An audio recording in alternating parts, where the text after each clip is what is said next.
Segundo culto, que es un mensaje de entrenamiento para líderes del campo, puesto que todos estamos en el campo, puesto que los remanentes también están en el campo, entonces este mensaje es para todos nosotros. ¿Ven? Vayamos buscando nuestras Biblias en Hechos capítulo 6, versículo del 1 al 7, y el mensaje para esta tarde o para este segundo mensaje es: los discípulos que ven los problemas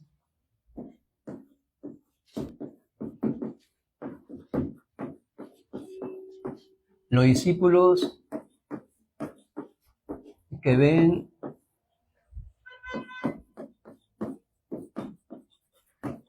los problemas, ¿ven? ¿De qué manera? Como bendición.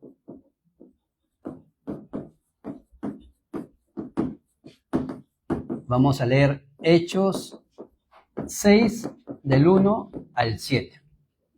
Los discípulos que ven los problemas como bendición, y lo leemos en el nombre del Padre, en el nombre del Hijo y en el nombre del Espíritu Santo. En aquellos días, como creciera el número de los discípulos, hubo murmuración de los griegos contra los hebreos de que las viudas de aquellos eran desatendidas en la distribución diaria. Entonces los 12 convocaron a la multitud de los discípulos y dijeron: no es justo que nosotros dejemos la palabra de Dios para servir a las mesas. Buscad, pues, hermanos, de entre vosotros a 7 varones de buen testimonio, llenos del Espíritu Santo y de sabiduría, a quienes encarguemos de este trabajo. Y nosotros persistiremos en la oración y en el ministerio de la palabra. Agradó la propuesta a toda la multitud y eligieron a Esteban, varón lleno de fe y del Espíritu Santo, a Felipe, a Prócoro y a Nicador, a Timón, a Permenas y a Nicolás, prosélito de Antioquía, a los cuales presentaron ante los apóstoles, quienes orando les impusieron las manos, y crecía la palabra del Señor, y el número de los discípulos se multiplicaba grandemente en Jerusalén. También muchos de los sacerdotes obedecían a la fe. Amén. Nosotros, como hijos de Dios, como discípulos de Cristo, tenemos que ser capaces de ver los problemas como una bendición. ¿Por qué razón?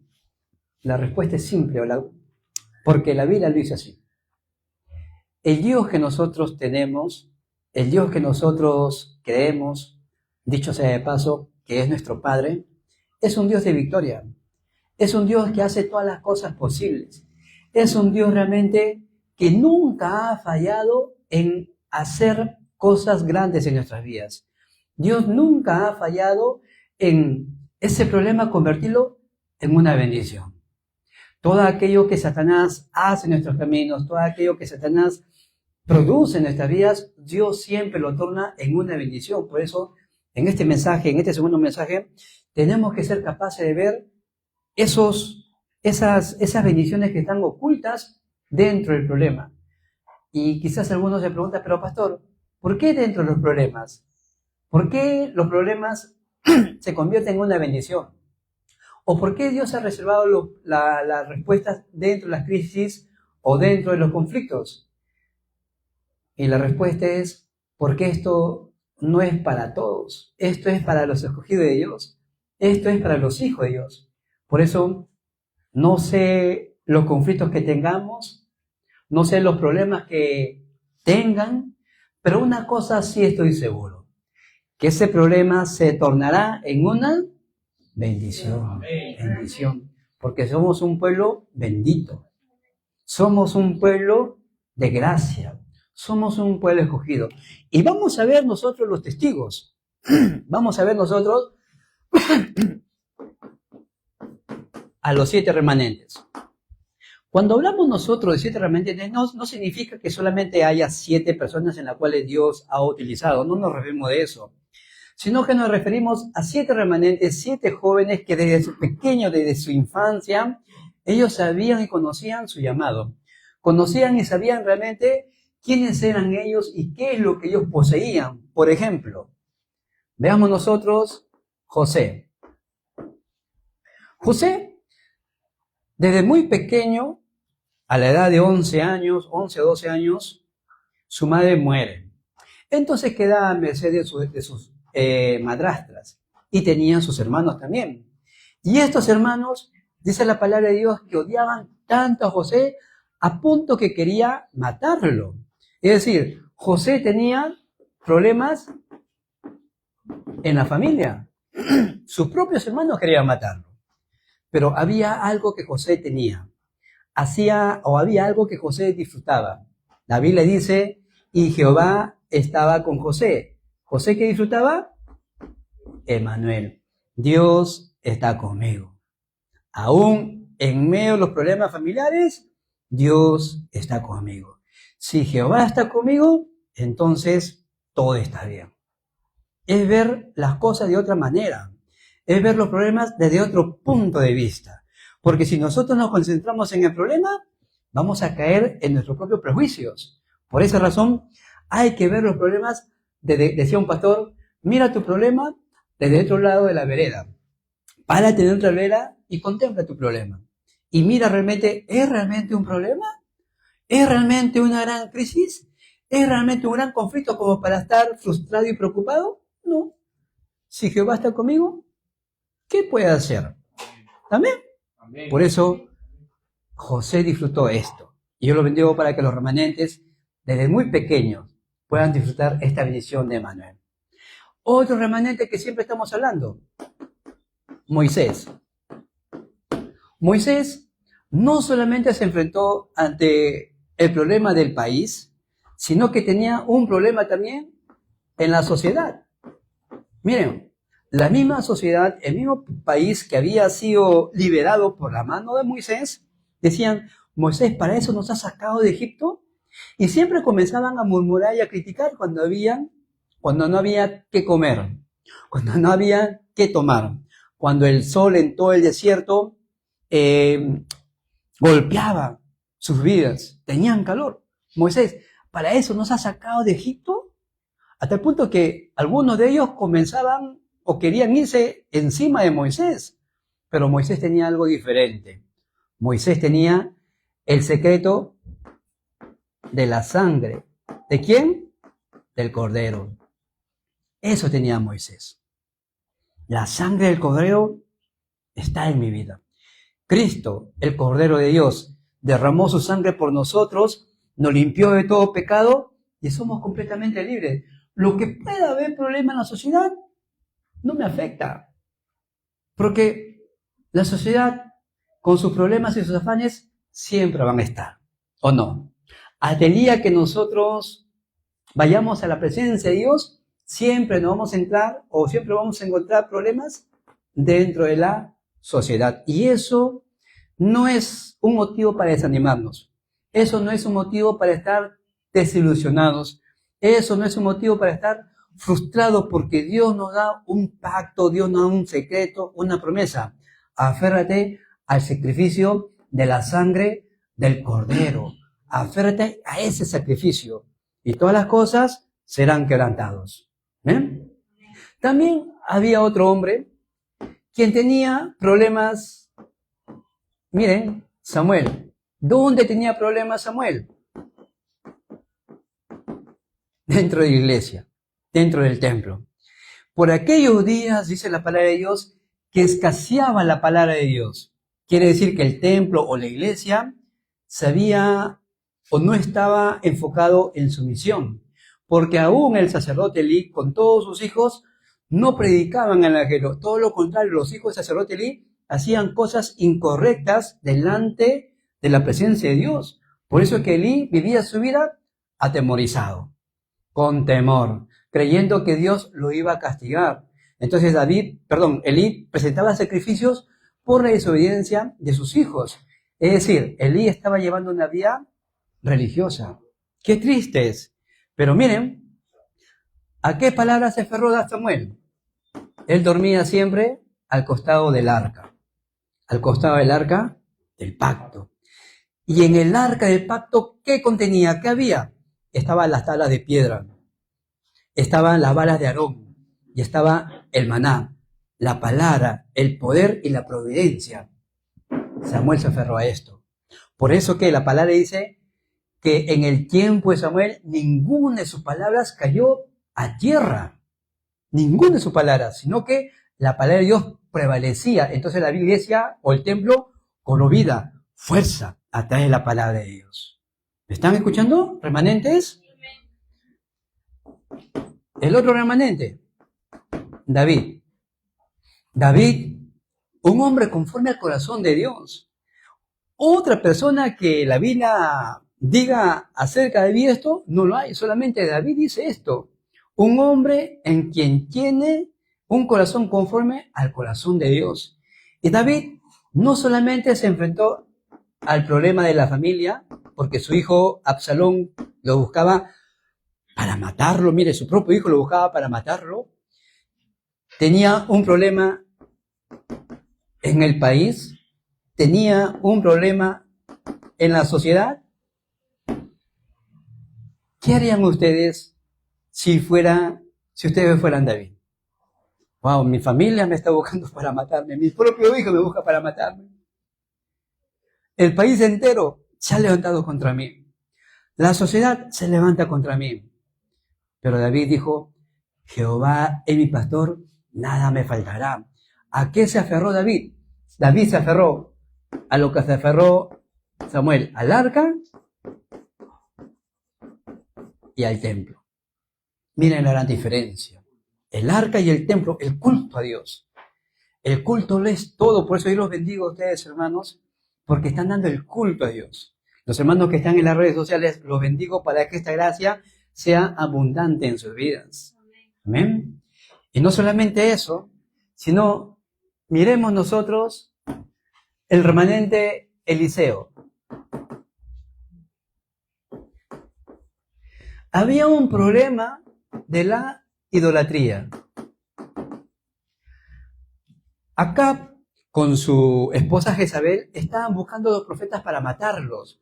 Habían traído a todos los ídolos que habían hecho convenio con otros países. Una gran idolatría se había levantado. Pero Eliseo, ¿a qué se aferró? Dable la doble porción de tu espíritu. Dame la doble porción de tu espíritu. La doble porción de tu espíritu. Esto es lo que tenemos que buscar nosotros. La doble porción del Espíritu de Dios. Señor, que el día de hoy, gracias remanente, Señor, que el día de hoy pueda ser revestido de la doble porción de tu Espíritu.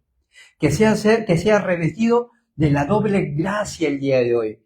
Y que toda la oscuridad que viene por causa de la idolatría sea quebrantado. Amén. Este es un pacto, hermanos. Esto realmente es un pacto muy eterno. Isaías, que había sido llevado cautivo a Babilonia, a un país diferente, a un lugar donde no había nada ni nadie, solamente estaba Isaías y los cautivos de Israel. Es en ese momento, es en esa situación donde Dios le da una palabra a Isaías. La Virgen concebirá y dará a luz un niño y pondrá su nombre Emmanuel, que significa Dios con nosotros. Dios ya está con nosotros. Y no solamente eso, sino que también le da la palabra nuestra esperanza, remanentes. Esto es lo que Dios le da en medio de la cautividad a Isaías. Un problema, una respuesta. ¿Ven?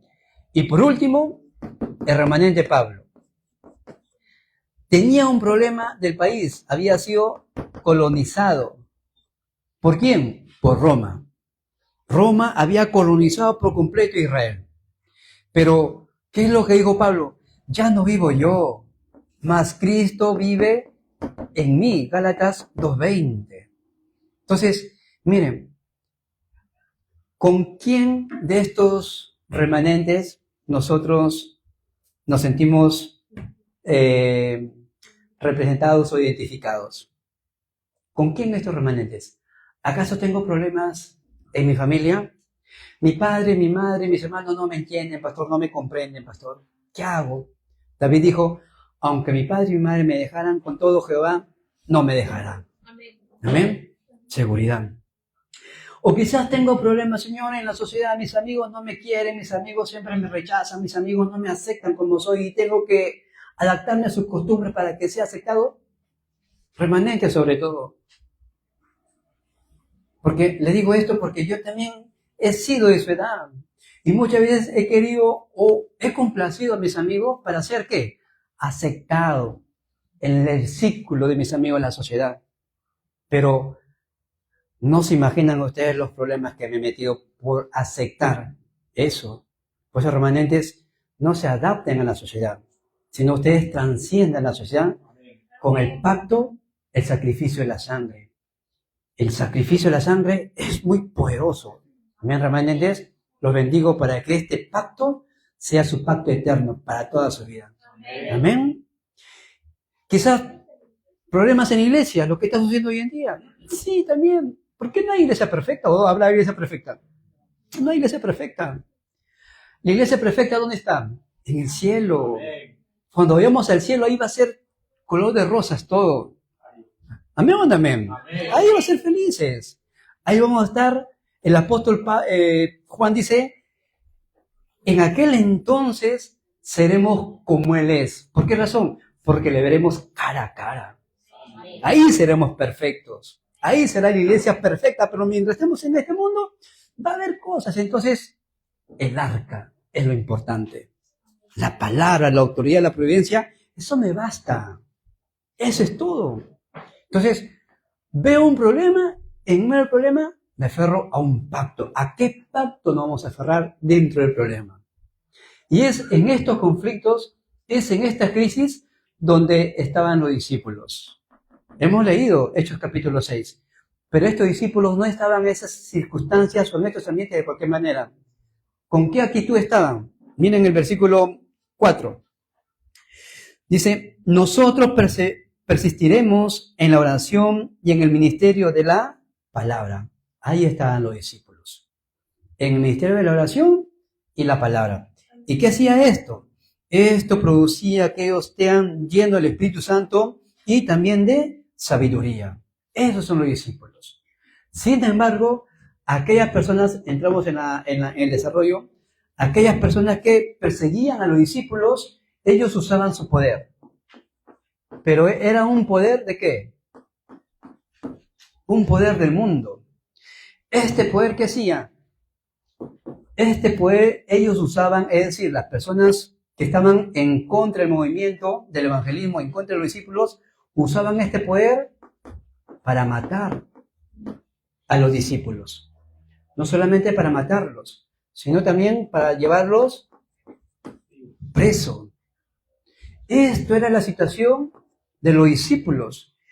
No solamente lo buscaban, usaban el poder para matarlos, sino para llevarlos presos y también para difundirles ¿qué? Temor. ¿Cuál es el objetivo? Que no prediquen el evangelio. Pero es ahí donde Dios realmente da una respuesta muy importante que cambió el transcurso de la historia.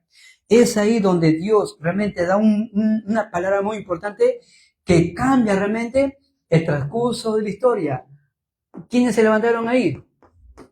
Los discípulos que son como remanentes, los remanentes escogidos de Dios, ahí estaban. Esos son los discípulos que Dios ha preparado. Por eso nos dice la palabra, a pesar de las persecuciones, Hechos capítulo 19, el versículo 20, nos dice que a pesar de todas estas cosas, prevalecía poderosamente la palabra del Señor. La palabra de Dios prevalecía poderosamente, a pesar de sus amenazas, a pesar de sus persecuciones, los discípulos permanecían con la palabra de Dios. Y yo los bendigo para que la palabra de Dios permanezca en sus vidas. Amén. ¿Qué más? No solamente usaban su poder, el poder del mundo, para perseguir a los discípulos, sino que el ambiente de aquellos tiempos era muy crítico. Era muy difícil el ambiente por aquel entonces. Sin embargo, es ahí donde Dios levanta un gran movimiento de vida. Es ahí donde Dios levanta un gran movimiento de esperanza. Esa esperanza que da una respuesta que cambia el destino eterno a las personas. Es ahí donde se establecen estos discípulos. Hechos capítulo 13, del 1 al 4. Ellos recibieron la guía del Espíritu Santo. Y por primera vez en la historia de la humanidad se envían misioneros al campo. ¿Quién envía por primera vez misioneros al campo? La iglesia de Antioquía. Amén. La iglesia de Antioquía envía por primera vez misioneros al campo. Hechos capítulo 13, del 1 al 4. Y no solamente enviaron, sino que ellos recibieron completamente la guía del Espíritu Santo. ¿Cuán importante es la guía del Espíritu Santo? Que el Espíritu Santo realmente sea mi guía. Y en medio del ambiente, en medio de las circunstancias muy críticas, dice Hechos capítulo 12, del 1 al 25, cuando Pedro había estado preso, lo habían tomado preso para matarlo. Miren, no solamente para tenerlo ahí, estaba para matarlo.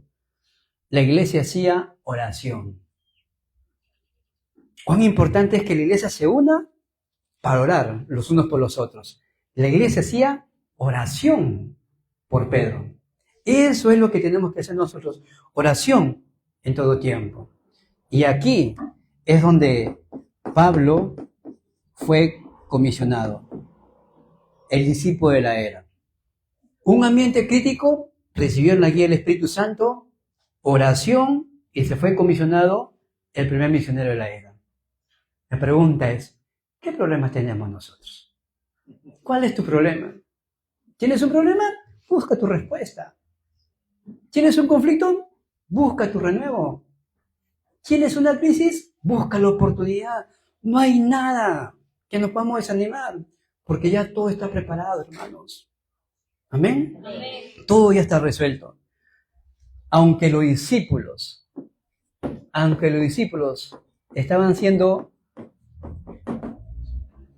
perseguidos, que no es cosa fácil, estos discípulos, donde quiera que iban, se establecían como remanentes. No es que están siendo perseguidos, no es que ustedes estén siendo esparcidos. Dios los ha comisionado. Dios los ha comisionado. Así como los discípulos fueron esparcidos por causa de la persecución de Esteban, pero esa persecución ellos lo aprovechaban. A donde quiera que iban, testificaban que Jesús es el Cristo. Amén. Entonces veían el problema como una bendición. Voy a testificar a Cristo. Aunque al diablo no le gusta, voy a testificar a Cristo. Se levanta una persecución, voy a testificar a Cristo. No es que estemos en este mundo como abandonados. No es eso. Sino que Dios nos ha reservado. Hay un campo que nos espera. Hay un lugar que nos espera. No es que Dios nos haya dejado abandonados, desolados. No. Dios te ha apartado por un momento. ¿Para qué? Para que cuando llegue el tiempo te levantes como un discípulo. Pero hasta que eso suceda, prepara tu estado espiritual. Así que no te sientas abandonado ni desolado. Dios te ha reservado aparte. Y mientras estás ahí, prepara tu estado espiritual. Amén. Tenemos que ser de esa manera. Por eso, donde los discípulos iban realmente, la palabra de Dios prevalecía. La palabra de Dios prevalecía y nada ni nadie podía detener a la palabra de Dios. Por eso que en el año 70, después de Cristo, a pesar que fue destruido el templo de Jerusalén, la palabra de Dios ha llegado hasta nuestros días. ¿Por qué razón? Por estos discípulos que estaban siendo perseguidos. Por eso hay que darle gracias a Dios por estos discípulos, porque gracias a estos discípulos estamos nosotros reunidos el día de hoy. Amén. Sin embargo, hay una conclusión que tenemos que ver.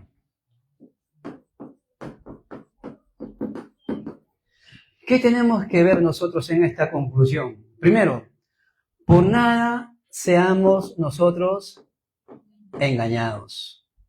Por nada seamos engañados. Ni por el ambiente, ni por las circunstancias, ni por los problemas familiares, ni por la sociedad, ni nada. O sea, no hay razón para sentirnos nosotros engañados ¿Por qué razón?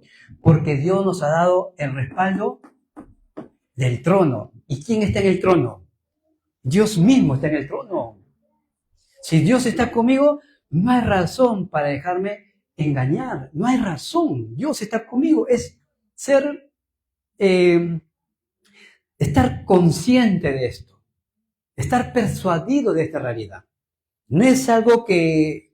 No son palabras emotivas. Son palabras reales. Son palabras verdad. A pesar de todas las cosas que en mi vida, tengo respaldo del trono celestial.